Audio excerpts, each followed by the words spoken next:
Uber, the ride-sharing behemoth that took the world by storm, redefining urban transportation and toppling taxi monopolies. But beneath its sleek veneer lies a dirty past, filled with corporate espionage, a cutthroat work culture, and sabotage. How did Uber become the ruthless juggernaut it is today?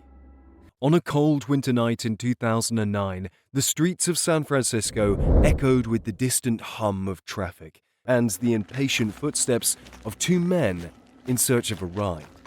Travis Kalanick, a fiery entrepreneur with a rebellious streak, and Garrett Camp, a visionary technologist with a passion for problem-solving, were growing increasingly frustrated as they paced the damp sidewalks. The duo had just attended the Le Web Technology Conference in Paris, where the seeds of a groundbreaking idea had been sown in their minds. Kalanick, born in Los Angeles in 1967, was a fiercely ambitious and competitive individual who thrived in the world of startups. His childhood years were spent tinkering with computers and dreaming of ways to change the world. Meanwhile, Camp, hailing from the picturesque city of Calgary, Canada, was a true innovator, armed with a relentless curiosity and a drive to challenge the status quo. The two had met through mutual connections in the tech industry, and their complementary skills and shared vision forged a strong bond between them.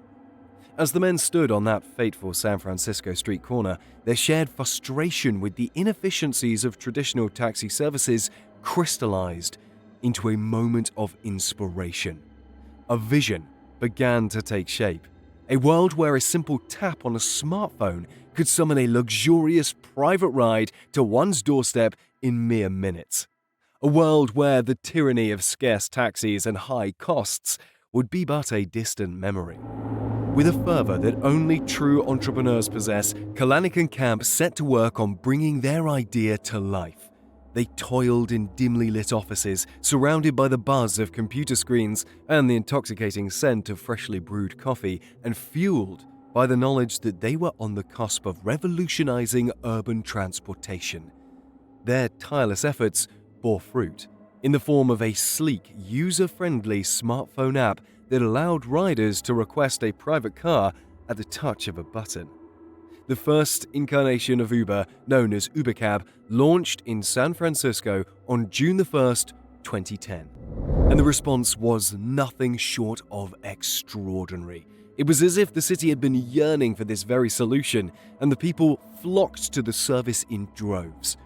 As UberCab's popularity skyrocketed, its territory expanded, breaking into new cities and countries like a conquering army. From the bustling streets of New York City to the historic avenues of London, the revolutionary service offered a seductive mix of convenience and luxury, winning over legions of fans and attracting billions of dollars in investment. In 2011, the company rebranded itself as Uber, shedding the cab moniker to better reflect its broader ambitions. But beneath the glistening surface, a darker side of Uber was beginning to emerge. In the shadowy corners of Uber's boardroom, an insatiable hunger for dominance and success festered. Kalanick, known for his aggressive and abrasive leadership style, cultivated a culture that valued winning at all costs. Employees were pitted against one another, competing for promotions and recognition while struggling to stay afloat in a sea of pressure and stress. In this ruthless environment, a slew of questionable practices emerged.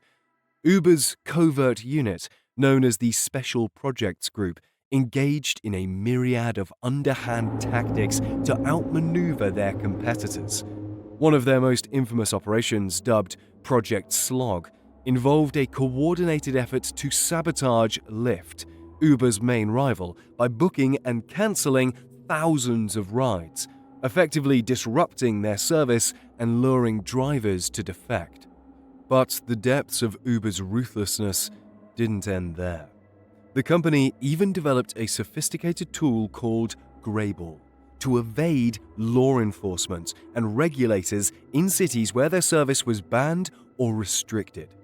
Grayball identified officials posing as riders and served them a fake version of the app, complete with ghost cars and fabricated driver information, making it nearly impossible for authorities to catch Uber in the act.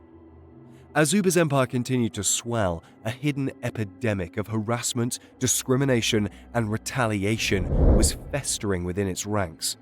In February 2017, former Uber engineer Susan Fowler published a scathing blog post detailing her experience at the company, which included sexual harassment, gender bias, and a shockingly indifferent HR department. Fowler's story ignited a firestorm, prompting an outpouring of similar accounts from current and former employees. The image of a company that once seemed invincible began to crumble, exposing a toxic work environment that had long been concealed from public view. In response to the growing concerns and need for responsibility, Uber's board decided to start an internal investigation. They chose former U.S. Attorney General Eric Holder to lead it. Holder was known for being fair and thorough, so he put together a team of skilled investigators to look into the claims of wrongdoing within the company. For several months, Holder's team went through many documents, talked to hundreds of employees, and carefully examined how Uber's business worked. During this time, employees at Uber felt nervous and unsure about what the investigation would find. When the investigation was finished in June 2017, the results showed a serious problem with sexism, harassment, and unprofessional behavior at Uber. The Human Resources Department had not done a good job of handling complaints and fixing the issues, choosing instead to hide the problems to protect the company's image. The investigations had a big impact on Uber. Over 20 employees were fired, some of whom had important jobs in the company. Several top executives, like Uber's Senior Vice President of Business, Emil Michael, also had to resign because of the public's reaction. The most important person affected by the investigation was Uber's CEO, Travis Kalanick. As the leader of the company and the person responsible for its aggressive culture, Kalanick was at the center of the controversy. At first, he took time off to grieve for his mother and think about his leadership, but eventually the pressure from investors made him resign on June 20th, 2017. However, the story doesn't end there. Amidst the chaos of the scandals, Uber's once untouchable reputation began to falter. Riders and drivers alike started questioning their loyalty to the platform, with many opting to switch to competitors like Lyft or abandon ride-sharing altogether.